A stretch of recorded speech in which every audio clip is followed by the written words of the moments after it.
ही घटना आहे एक प्रेमळ सासू व पुरुष हत्या करणारी सुनेची। वर्षा पाटील एक सोज्वळ सधन कुटुंबातील वृद्ध महिला। पतीचे निधन झालेले। मुलगा विवेक आणि सून दिशा यांच्यासोबत पुण्यातल्या कोथरूडमधल्या प्रशस्त बंगल्यात राहत होती। वर्षा सून दिशाबद्दल खूप आदराने बोलायची, माझ्या नशिबात अशी सून आहे, हेच माझं पुण्य आहे। दिशा म्हणजे नम्र, चतुर, हसतमुख, शिक्षित, सगळ्यांचं ऐकणारी, हसत राहणारी। शेजारणींचंही लक्ष तिच्यावर। सासू सून इतक्या गोड नात्यात आजच्या काळात अविश्वसनीय। पण दिशा खरंतर दोन्ही हातांनी खेळणारी होती।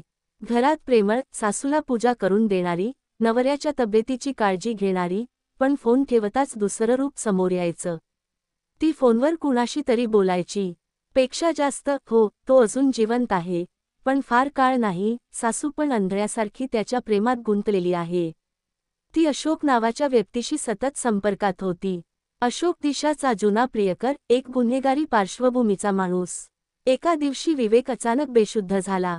डॉक्टरांनी काहीतरी विषबाधा सांगितली। दिशा रडत होती, सासू धावपळ करत होती। वर्षा, माझ्या मुलावर असं कोण करेल ग? कुणाचा तरी दृष्ट लागला आपल्या सुखाला। पण सासूच्या मनात एक लहानसा संशय उगम पावत होता।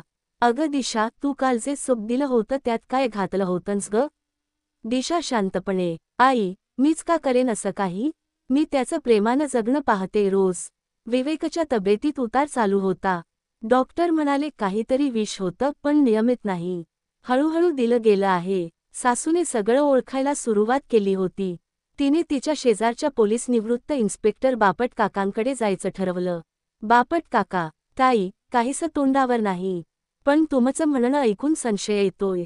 मला थोडा वेळ द्या, मी शोधतो काहीतरी। बापट काकांनी दिशावर लक्ष ठेवायला सुरुवात केली। एक खाजगी गुप्तहेर लावला। गुप्तहेराचा रिपोर्ट पेक्षा जास्त दिशा अनेक वेळा कोथरूडच्या एका लहान कॉफी शॉपमध्ये एका पुरुषासोबत भेटते। दोघं एकमेकांना जवळून ओळखतात। तिच्या फोनमध्ये क्लिनिकचा ॲप आहे, यातून ती विवेकच्या रिपोर्ट्स डिलीट करते। हे ऐकून सासूला काटा आला। वर्षा, माझं बाळ, मी देवमाणूस समजत होते तिला, पण ती तर दिशा आणि अशोक यांची योजना होती। विवेकला हळूहळू विष देऊन मारायचं। घराची मालकी एकटी दिशाकडे राहील। सासूचंही मानसिक छळ करून तिचं भान हिरावायचं आणि नंतर सर्व मिळाल्यावर परदेशात निघून जायचं। ती सुनेच्या रूपात एक हिंस्र राक्षस बनली होती, पण चेहऱ्यावर शांततेचा मुखवटा। वर्षा यांनी हे सगळं बघून एक योजना आखली। त्यांनी घरात सर्व ठिकाणी CCTV लावले, छुपे कॅमेरे। दिशाचा मोबाईल स्कॅन करून संदेशांचे स्क्रीनशॉट घेतले। एका रात्री दिशा आणि अशोक भेटले आणि एक स्पष्ट चर्चा झाली, विवेकच्या शेवटच्या डोसमबद्दल। बापट काकांनी त्या व्हिडिओज पोलिसांकडे सुपूर्द केले। पुरावा स्पष्ट होता। पोलिसांनी अशोकला आधी अटक केली। त्यानेच सर्व कबूल केलं। दिशाच्या सांगण्यावरून सगळं घडलं। दिशाला अटक झाली। कोर्टात तिने भूमिका घेतली। पेक्षा जास्त, मी विवेकला प्रेम करत नव्हते। मला जबरदस्ती लग्न लावण्यात आलं। मी फसवली गेले, पण पुरावे पुरेसे होते। कोर्टाने तिला आणि अशोकला आजन्म कारावासाची शिक्षा दिली। वर्षा, देवमाणूस समजून मी माझं सर्व काही तिच्या हाती दिलं, पण ती होती राभस। माझा मुलगा गेला, पण आज 1000 सासूंना सावध करत आहे। सून किंवा सासू नव्हे, माणूस ओळखा, चेहरा नव्हे। घरातील माणसेच कधीकधी सर्वात मोठा धोका ठरतात। अंधश्रद्धा विश्वासाने अनेक कुटुंब उद्ध्वस्त होतात। कुणी कितीही प्रेमळ वाटत असलं तरी डोळसपणाने निरीक्षण करा। दिशाप्रमाणे अनेक मुखवटे समाजात फिरत आहेत। त्या मुखवट्यांच्या आतला राभस उघड करा। दिशा आणि अशोक यांना आजन्म कारावासाची शिक्षा झाली होती। न्यायालयानेही स्पष्ट केलं, हा गुन्हा केवळ खुनाचा नाही, तर माणुसकीवरचा घात आहे। वर्षाताईंच्या डोळ्यांतून अश्रू थांबले नव्हते। मुलगा गेला, घराच्या अंगणात आता फुलं नव्हती, फक्त आठवणी होत्या। पण सगळं इथंच संपलं नव्हतं, कारण दिशाने तुरुंगात जाण्याआधी कोर्टात एका पत्रकाराला काही पुटपुटून सांगितलं होतं। पेक्षा जास्त, मी एकटी नव्हती, अजून कोणीतरी आहे, ज्याच्या सांगण्यावरून मी हे केलं।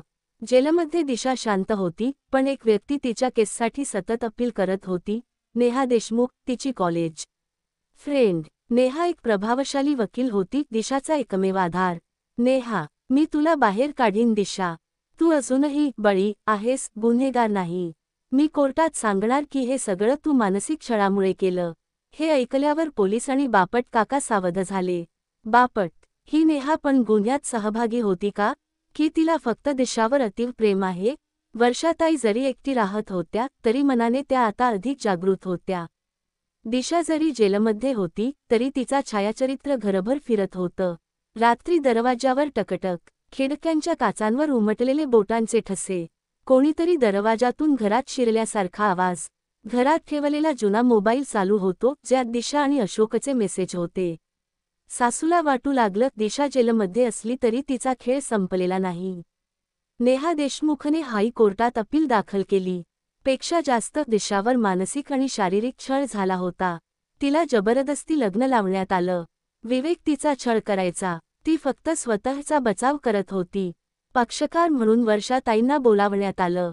कोर्टात साक्ष घेतली गेली. वर्षा, पेक्षा जास्त ती आमच्यासाठी देव होती, पण तिनेच माझं घर उद्ध्वस्त केलं.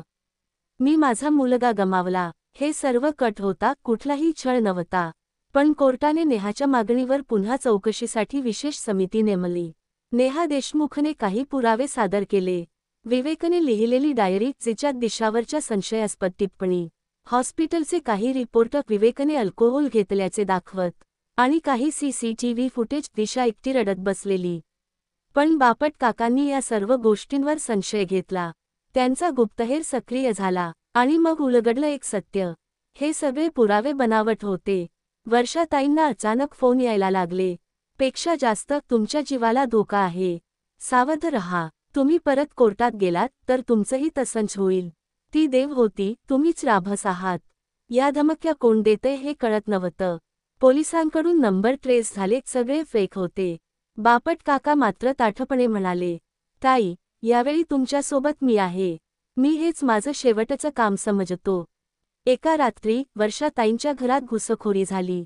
किचनमधल्या गॅसवर छेडछाड, बेडरूममधील सामान अस्ताव्यस्त आणि फ्रीजमध्ये ठेवलेलं पाणी, त्यात रसायनाचा वास. ही दिशा नव्हती, ती जेलमध्ये होती. मग सीसीटीव्ही कॅमेऱ्यात दिसली एक बाई, केस मोकळे, काळे कपडे, चेहऱ्यावर मास्क. ती होती नेहा देशमुख. संयोग चिन्ह. पोलिसांनी नेहा देशमुखला अटक केली. तिच्या लॅपटॉपमध्ये सगळ्या पुराव्यांचे बनावट फाईल्स, फेक कॉल रेकॉर्डिंग्स आणि एक स्फोटक योजना सापडली. वर्षाताईंना संपवण्याची. कोर्टात उघड झालं, नेहा आणि दिशा कॉलेजपासून जोडीदार होत्या.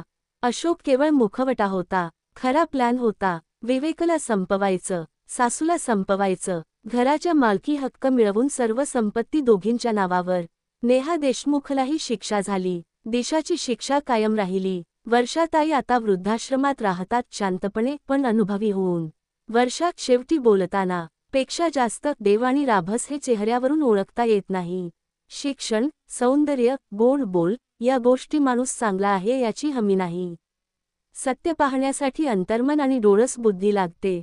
जी माणसं आपल्याला हसून सामोरे येतात तीच कधी कधी आपल्याला संपवायला येतात. सून, सासू, नवरा, प्रियकर हे फक्त नातं असतं, त्यातली माणसं कोण आहेत ते ओळखणं ही आपली जबाबदारी आहे. माणसांवर विश्वास ठेवावा, पण अंधविश्वासात बुडून नाही. कारण कधी कधी देवमाणूस असलेले चेहरे राभस निघू. अशाच नवनवीन क्राईम स्टोरी व्हिडिओसाठी गुन्हेगारी कहाणी या यूट्यूब चॅनलला सबस्क्राईब करा. बेल आयकॉनवरती प्रेस करून येणाऱ्या नवनवीन व्हिडिओचे नोटिफिकेशन मिळवा.